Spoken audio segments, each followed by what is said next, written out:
Hello everyone, welcome by the first answer video of this MOOC. Every week we will explain how to do the exercises so that you can learn from it and do it the correct way at the graded questions. I will show you how to do the exercise about the tubular reactor and to make a concentration profile over this reactor. At the left top I've drawn this reactor. And in this reactor we have a reaction from A to product B that is also getting us 2 of C, a byproduct. And to make this profile, we're going to have to take a look at the sketch. And I've taken a little slice over x plus dx, so the difference, the width of this slice is dx. And we always do this when making a profile. It's called a micro balance that we are going to use. Over this reactor that has a diameter of d, and flow is going into these little volume we have there, and in this volume we also have a reaction. The concentration in this V will be other than in this V. So we are going to use the mass balance here, since you want a concentration profile, which is in minus out plus production. Just the normal mass balance. And it is steady state, so this is 0. In is just the VV times CA at x. Out is the same flow, but another concentration, because it is CA at x plus dx. And the reaction is minus Kr times Ca times A times dx. And actually this is the volume. Only already split out in area and the width of the slice. So I can rewrite this to this equation, and you can see later why I am doing this.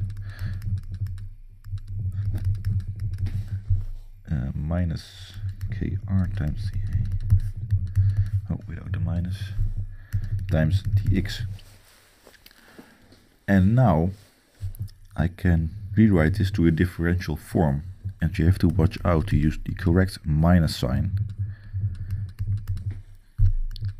And you should always check this when you are doing these kind of calculations. And I can rewrite this to a more common form, which is the differential equation.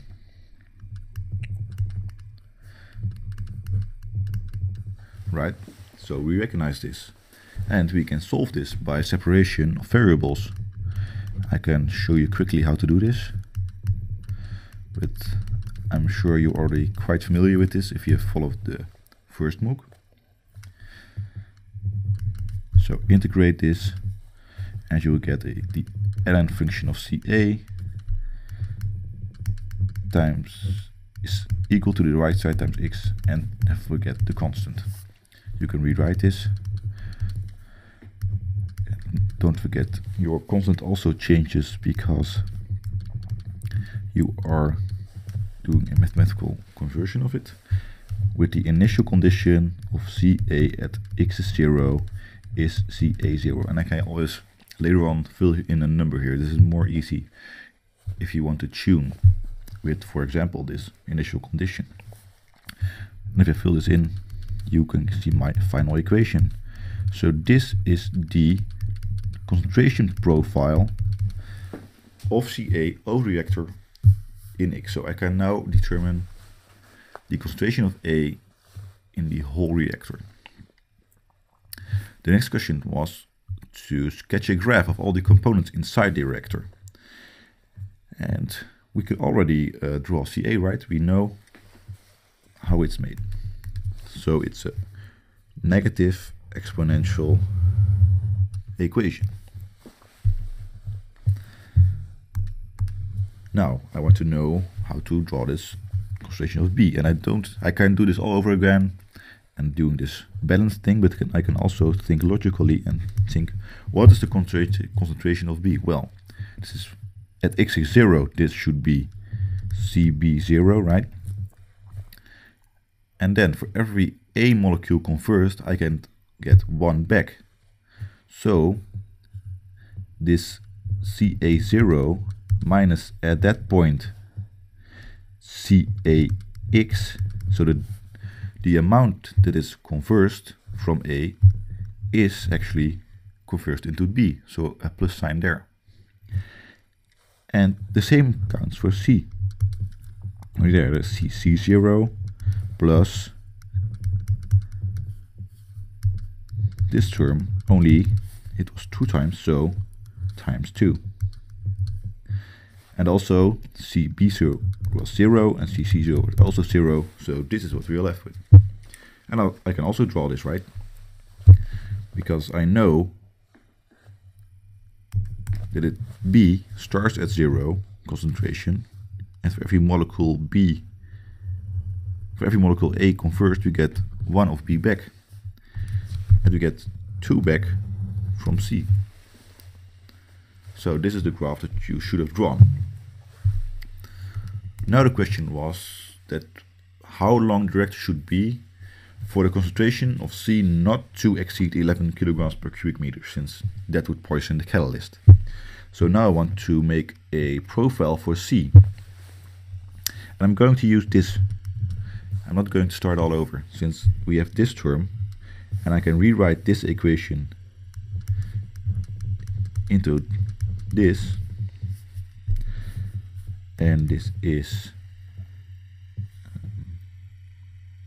Ca0 minus a half times Ccx, and I can just put this